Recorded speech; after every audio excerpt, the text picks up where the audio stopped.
TVR Esportes, um oferecimento Fogão Mineiro, Restaurante e Pizzaria.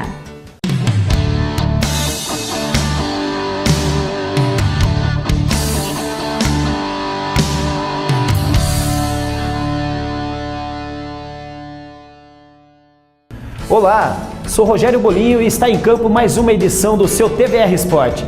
E começamos o programa de hoje falando de futebol, como sempre, claro, porque é jogo de final de semana, é bola rolando bonito por os gramados. Vamos começar falando de Copa Paulista, no derby sorocabano no último domingo, dia 26, deu São Bento. E para falar dessa vitória, vamos chamar aqui o maestro que orquestrou essa belíssima conquista de mais 3 pontos aí do Esporte Clube São Bento. Vamos chamar aqui Vitor Mosca, o técnico do Esporte Clube São Bento. Mosca, tudo Olá. bem? Como está? Obrigado pela oportunidade. Esporte. O derby começou quente, né? Como tem que ser todo derby, como tem que ser todo jogo entre São Bento e Atlético Sorocaba. O que aconteceu? O São Bento começou atacando, começou dominando, partiu para cima. Você não gosta de jogar na retranca, não é verdade? A gente até conversando com os atletas, desde o início da preparação, eu acho que está na hora de começar a fazer algumas coisas diferentes no futebol e ter jogadores mais ousados, né? Então, mesmo em Taubaté na estreia, nós jogamos com um time ofensivo, né? E ontem a gente acabou correndo ali com os atletas e terminando com 4 atacantes em campo. É óbvio que o Atlético tinha jogador a menos, mas a equipe do São Bento ela foi ofensiva desde o início, quando iniciou a partida com Marquinho, Gueguel e o Macanac no ataque.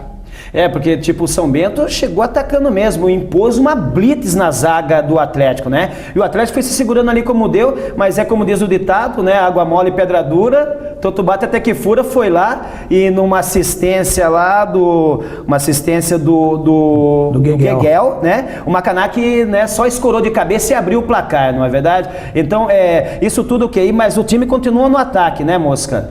Olha, neste último domingo que a gente pôde presenciar da nossa equipe, foi uma equipe que realmente entrou a campo com o objetivo da vitória. É o que a gente costuma falar para os atletas, a vitória ela é uma consequência do que se apresenta no campo. Nós fizemos o primeiro gol, tivemos um problema que o árbitro pediu para que o Veloso trocasse a meia, porque estava com uma mancha de sangue devido a uma solada que ele tomou, acabou abrindo um pouquinho a canela dele.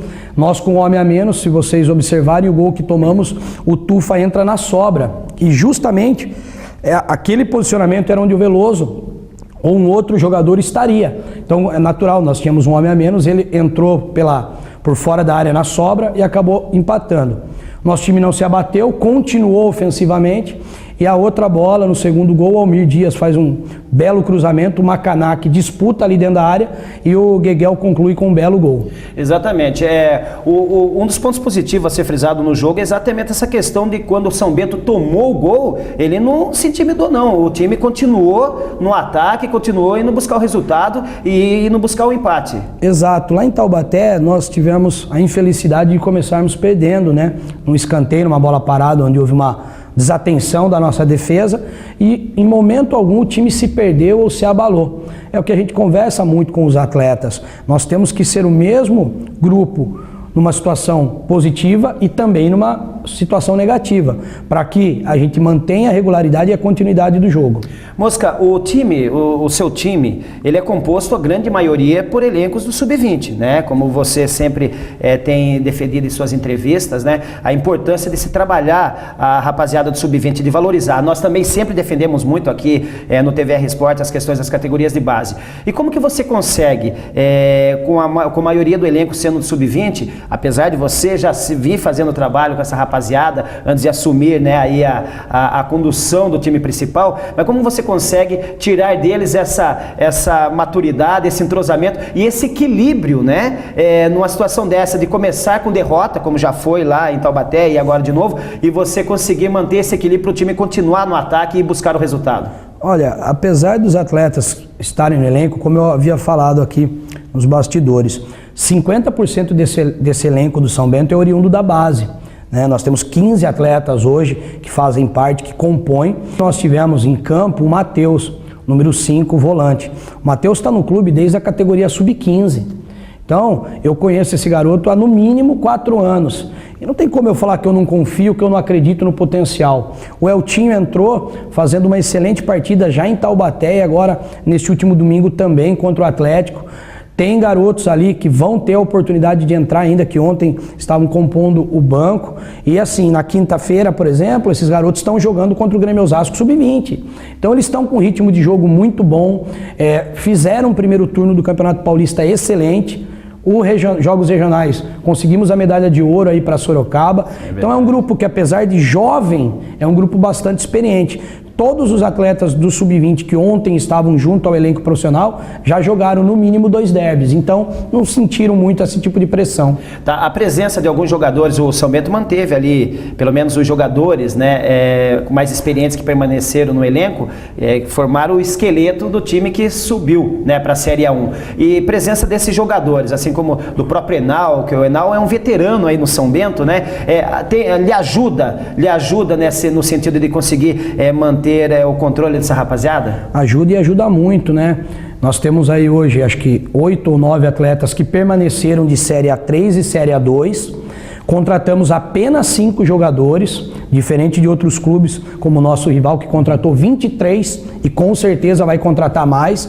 Ou seja, nós fizemos um trabalho aí valorizando as pratas da casa. Exatamente. Você sempre deixou claro que vocês não vinham, né, diferente até de alguns outros clubes, que você não vinha para laboratório, né? Você veio muito confiante. Você realmente fez um trabalho, né? O Mosca fez um trabalho e deixou isso muito claro, que você vinha para buscar resultados, sim, para buscar o título. E agora com esses resultados brilhantes de 3-1 no primeiro jogo de estreia, agora com esse resultado do último domingo, né? Vocês são o líder isolado do grupo 3 da Copa Paulista. Isso só reforça mais essa sua confiança?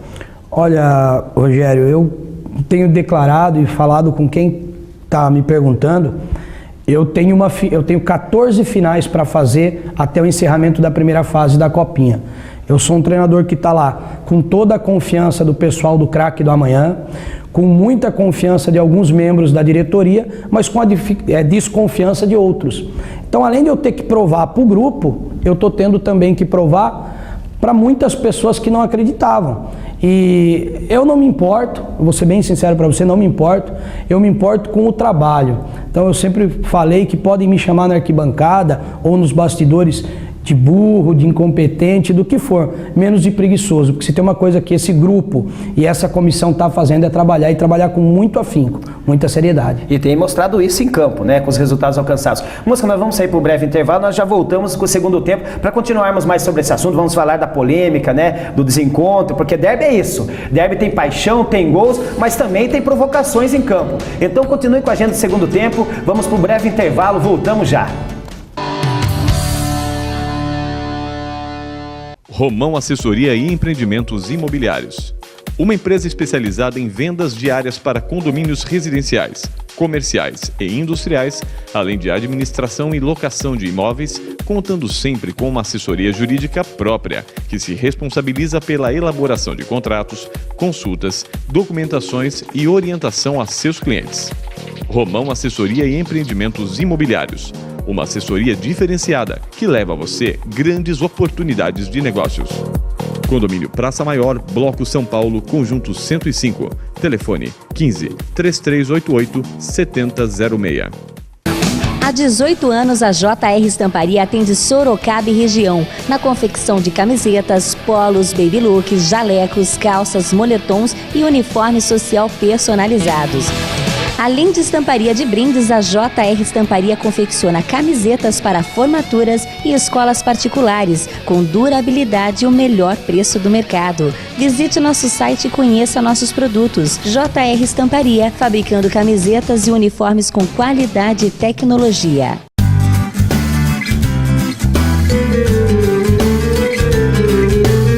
Coral rende muito. É a primeira tinta que pinta até 500 metros quadrados por lata. Coral rende muito. O original.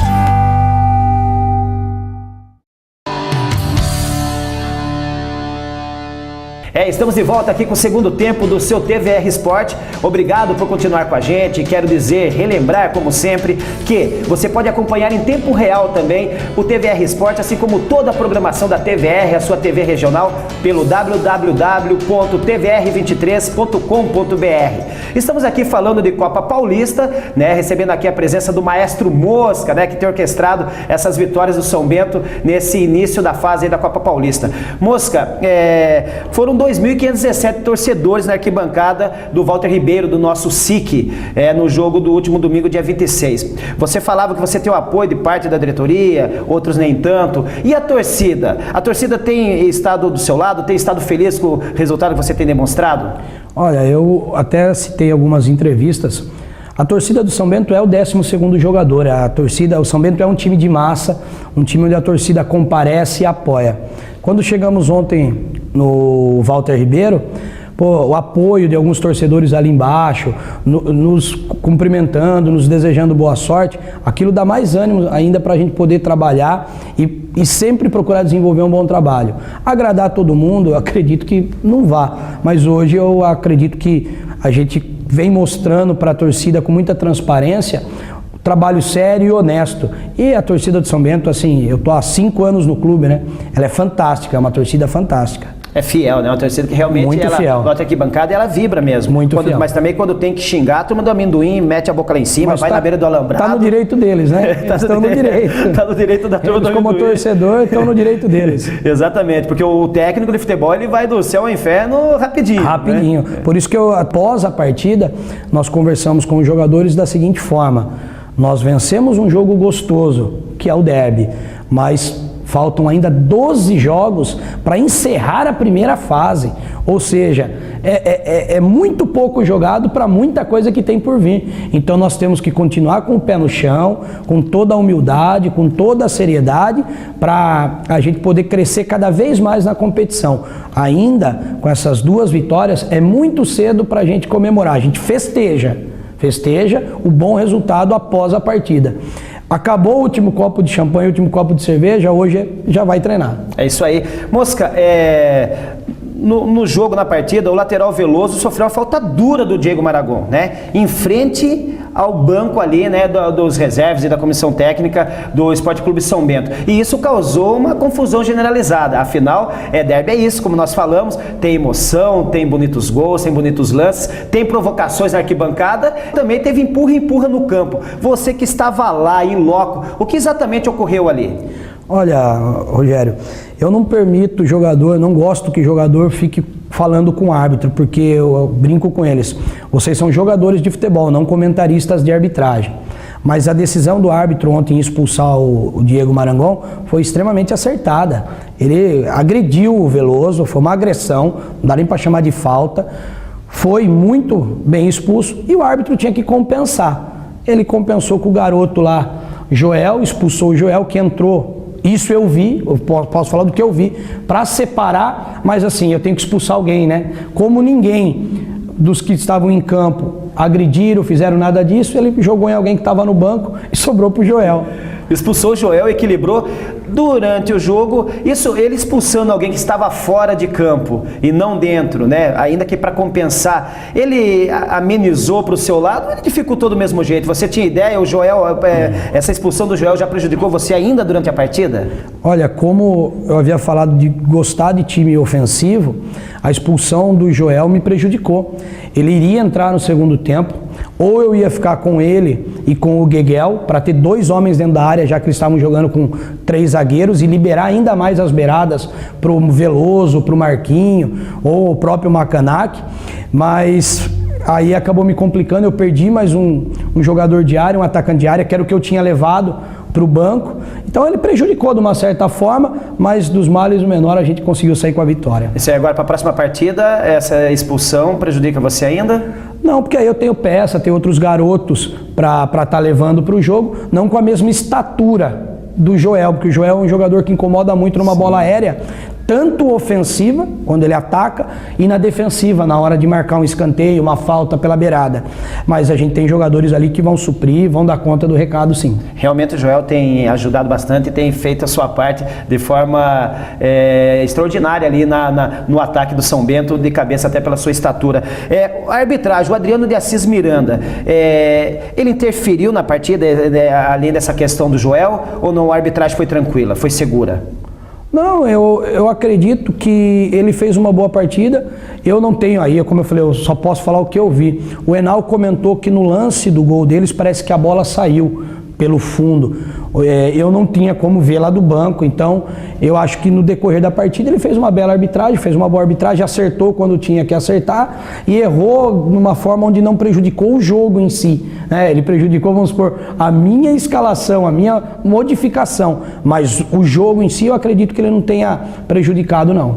Tá certo, Mosca, muito obrigado por sua participação aqui no TVR Sport, você é sempre muito atencioso com a nossa equipe, lhe cumprimentar pelos resultados e desejar boa sorte nos próximos 14 jogos que ainda temos pela frente. Eu que agradeço a oportunidade de estar aqui com vocês, estou aberto, sempre que vocês precisarem eu estar aqui presente, conversando com vocês, batendo esse papo bom. É isso aí, você bateu um papo aí, ouviu mais sobre o técnico Mosca, que tem orquestrado essas vitórias do Esporte Clube São Bento, né, que é líder agora do Grupo 3, na Copa Paulista, na Copinha, né, no último domingo, dia 26.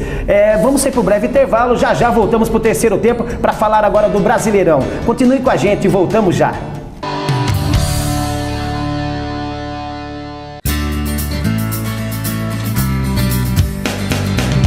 Bidu Casa e Acabamento oferece uma variedade de produtos para a sua construção, permitindo a criação de ambientes do clássico ao contemporâneo. Um conceito diferente em loja de pisos e revestimentos. Conheça a nova loja na rua Nicolau Alonso Filho, Santa Rosália, em frente ao Hipermercado Extra.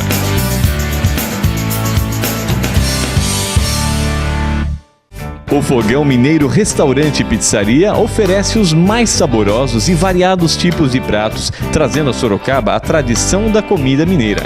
Além do tradicional sabor mineiro, você vai encontrar um delicioso buffet self-service à vontade ou self-service por quilo, composto por diversas opções de saladas, pratos quentes, além, é claro, de massas, molhos e sobremesas. Venha apreciar o melhor sabor e qualidade dos nossos produtos. Avenida General Carneiro, 837. Olá, estamos de volta agora com o terceiro tempo do seu TVR Sport. Obrigado por continuar com a gente. A bola rolou bonito também no Brasileirão. E para falar dos jogos desse último final de semana, teve partida no sábado, teve confrontos no domingo, recebendo aqui o nosso comentarista oficial, Luizinho Costa. Professor Luizinho, tudo bem, como vai? Tranquilão? Bom? Parabéns pela entrevista ao Mosca, muito boa matéria e parabenizar o Mosca pelo trabalho excelente que vem fazendo. Realmente o Mosca tem tido o nosso apoio aqui, porque tem valorizado muito a categoria de base, que é uma das nossas bandeiras aqui no TVR Sport, e tem conseguido belíssimos resultados. Com certeza, 2 vitórias, tá aí, é líder do seu grupo. E só para esclarecer rapidinho, eu estava acompanhando a entrevista, o jogar ofensivamente, não é questão que vai estar com 5, 6 homens lá na frente, não, e ele frisou bastante bem. O importante, sem bola, é a compactação, é a volta imediatamente para preencher os espaços e sair com velocidade, você atacando com 4, 5, até mesmo com 6 jogadores. Isso é jogar ofensivamente, e o Mosca está de parabéns, porque o São Bento vem jogando dessa forma. E usando os meninos de base, professor Luizinho, claro, temos que é ali, ter permanecido ali alguns jogadores que levaram o time, né, à Série A1, mas a maioria é a base. Então, quer dizer, ele tem conseguido extrair o melhor desses meninos, mostrando que o que nós defendemos aqui realmente é fato. Sabendo trabalhar, inclusive o Mosca também é uma aposta. O Mosca que assumiu pela primeira vez, né, o time principal, tem mostrado aí que vale a pena acreditar em técnicos novos, né, em técnicos novos na prata da casa. Ô, Bolinho, só para terminar esse assunto, se eu fosse o presidente do São Bento agora, eu daria uma passagem, um cartão de crédito do time e mandaria ele 6 meses na Europa. Porque é um garoto inteligente. É garoto porque, pô, em relação a mim, eu sou vovô. Ele é um garoto muito inteligente, se expressa muito bem, consegue passar muito bem o que ele quer. Manda esse menino para a Europa, fica 6 meses estudando. Não queremos reformular o nosso futebol? Começamos por aí, que dê um exemplo o São Bento e vai ter um treinador para 10 anos no mínimo no Esporte Clube São Bento.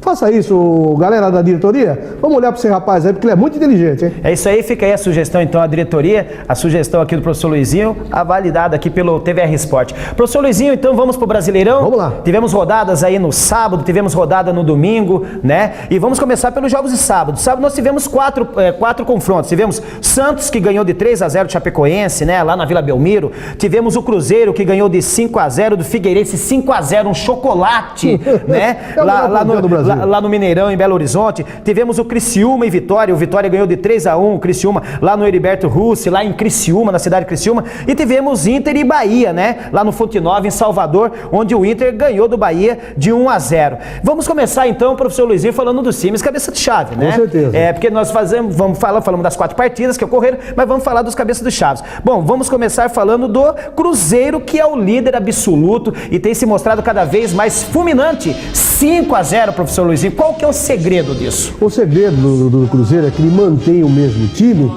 e trouxe mais alguns jogadores, porque o banco do Cruzeiro é qualquer coisa fora do comum, porque tem jogadores lá que são titulares em qualquer equipe. E aproveitando o técnico Dunga, que vai jogar esses 3 amistosos ou 4 amistosos até terminar o ano, por que você não pega o time do Cruzeiro e você vai enxertar com o Neymar ali e mais uns 2? E você vai ter um baita de um time, uma baita de uma seleção, para a gente poder pesar, ver em que pé está o nosso futebol. Porque isso aconteceu em 69, quando a seleção estava muito mal na eliminatória. João Saldanha colocou 7 homens do Santos, pegou 7 do Santos, que era o melhor time do Brasil e do mundo, e acertou com o Gerson, Rivelino, Tostão e Jairzinho. Aí, meu amigo, aí foi aquela barbada. Ganhamos a eliminatória com o pé nas costas. Cruzeiro, melhor time do Brasil no momento e melhor plantel também. Por falar em Dunga, nós vamos tratar um pouco mais do Dunga um pouco mais para frente, vamos tratar sobre o Dunga. Mas agora, professor, vamos então continuar ainda nas rodadas de sábado, né, com os cabeças de chave. Vamos falar do Internacional, né? O Internacional também está fazendo um bonito papel, está em 4º lugar ali na classificação. Lembrando que o Cruzeiro em primeiro, né, com 28 pontos, o Corinthians em segundo com 23 pontos, o Fluminense com 22 pontos e o Internacional com 22, ali colado, disputadíssimo. Então o Internacional, que também foi uma das rodadas, né, da 12ª rodada do Brasileirão, que ocorreu no sábado. O que você tem para dizer desse jogo do Internacional, professor? O Internacional pegou um time do Bahia lá na Arena Salvador, aliás, derrota essa que causou a demissão do técnico Marquinhos Santos, que é um grande técnico, é um técnico promissor, é jovem, mas não suportou as 5 derrotas consecutivas que teve. Esse é um problema no nosso futebol. E o Internacional, com um belo elenco também, conseguiu 1-0. Agora, o Internacional vai com certeza brigar aí por uma vaga na Libertadores, ou seja, para terminar entre os 4 primeiros colocados no Brasileirão. Eu arrisco já e dou meu palpite. Bicampeão brasileiro, Cruzeiro. O Cruzeiro, com certeza. Bicampeão. Com certeza. Com esse bonito trabalho, espero, ainda tem muito jogo pela frente, olha, né? Faltam 26 jogos. Valendo-se da prudência que o Vitor Mosca teve de falar que ainda faltam 14 jogos pela Copa Paulista. Não, então mas eu já me atrevo, viu? Eu me atrevo. E você tem autoridade para isso, professor Luizinho. Bom, então vamos para as partidas de domingo, né? A bola rolou bonito também no último domingo, no dia 27, né? Então foram 6 jogos, né? Foi a partida Corinthians e Palmeiras, o clássico lá na Arena Corinthians, né? Vamos falar um pouco dessa questão, dessa bagunça da Arena Corinthians. Tivemos lá São Paulo e Goiás, lá no Serra Dourada, né? Em Goiânia. Tivemos Fluminense e Atlético Paranaense, lembrando que Corinthians ganhou de 2-0 do Palmeiras, o Goiás ganhou de 2-1 do São Paulo, com a reestreia do Kaká, vamos falar um pouco disso. Fluminense e Atlético Paranaense, lá na Arena da Baixada em Curitiba, o Fluminense meteu 3 lá no Atlético Paranaense. O Flamengo finalmente desencantou. Rapaz, só para reforçar a vinda do Luxemburgo, eu tava torcendo por uma derrota, né? Pra gente falar dessa questão desses técnicos já ultrapassados. O Flamengo 1-0 em cima do Botafogo lá no Maracanã, e o Grêmio perdeu pro Curitiba de 3-2 lá na Arena do Grêmio em Porto Alegre, né? Vamos começar pelo cabeça de chave, professor Luizinho, pelo Corinthians, no caso, que é o segundo colocado aí dos jogos de domingo, né? O Corinthians e Palmeiras, um jogo apático, né, professor Luizinho? O Corinthians ganhou, né, de 2-0, mas não foi um grande espetáculo no futebol. Não foi. O Corinthians enfrentou uma equipe que só se preocupou em se defender.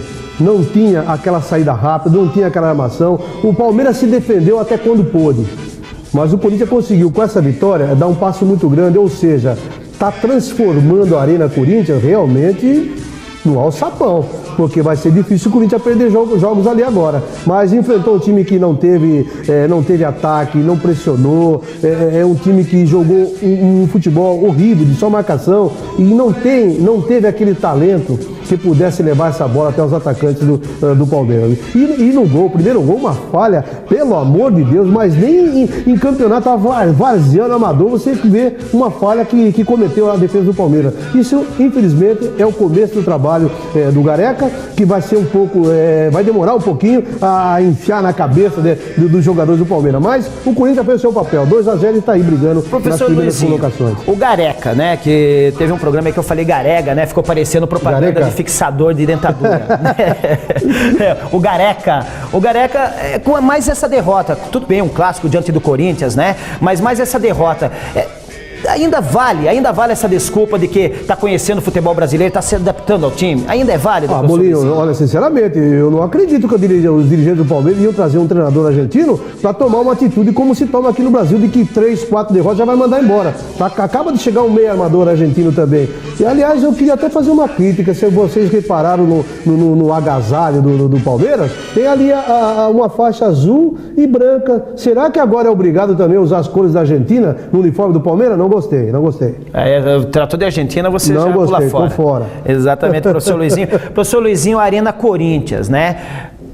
Falamos muito aqui durante a Copa do Mundo sobre o legado, né, que a Copa do Mundo nos deixaria, e sempre foi muito questionada a questão dos estádios, não só pelos custos elevados de suas obras, né, faraônicas, como também do uso que eles teriam após a Copa do Mundo. E a Arena Corinthians, né, que sempre defendemos aqui, eu estive lá, torno a repetir, estive lá assistindo Bélgica e Coreia. A Arena Corinthians foi pensada para um jogo de uma torcida só, e ontem isso ficou evidente, né? Desfiguraram todo o estádio ontem para poder tentar organizar um meio de receber as duas torcidas. Também quero deixar claro que eu acho muito pouco essa cota, embora o mando do jogo, o número maior de ingressos seja para o mandante, mas eu acho que muito pouco, deveria ser pelo menos uns 10% do time adversário. Mas 2 mil ingressos apenas para o Palmeiras, eu achei muito pouco, né? Embora ontem valeu a pena, porque com 2 mil ingressos, eles já causaram a quebradeira danada, né? 100 cadeiras foram quebradas. 100 cadeiras quebradas, é uma falta de respeito tremenda, e isso vai ter troca, porque o Corinthians vai voltar lá e isso vai ter retorno. Agora a Arena, aquela configuração ali, tudo, aquilo ali ficou horrível, ficou feio pro futebol. Ficou muito feio, tiraram a estética dele, né?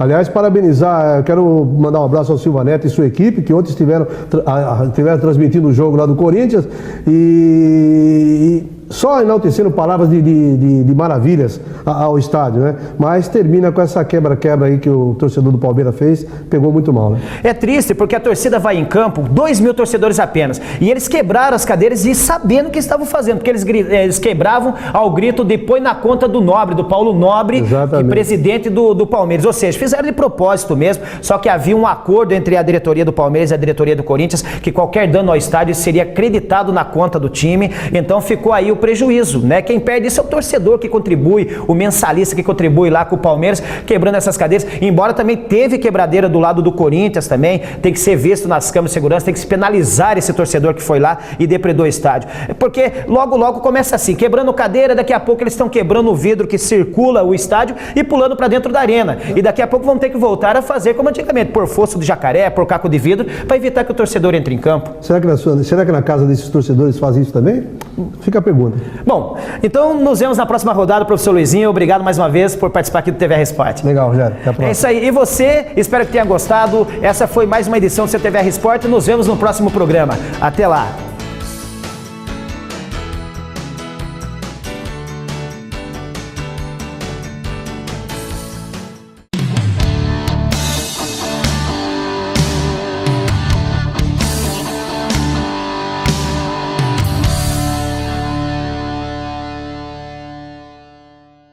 TVR Esportes, um oferecimento Fogão Mineiro Restaurante e Pizzaria.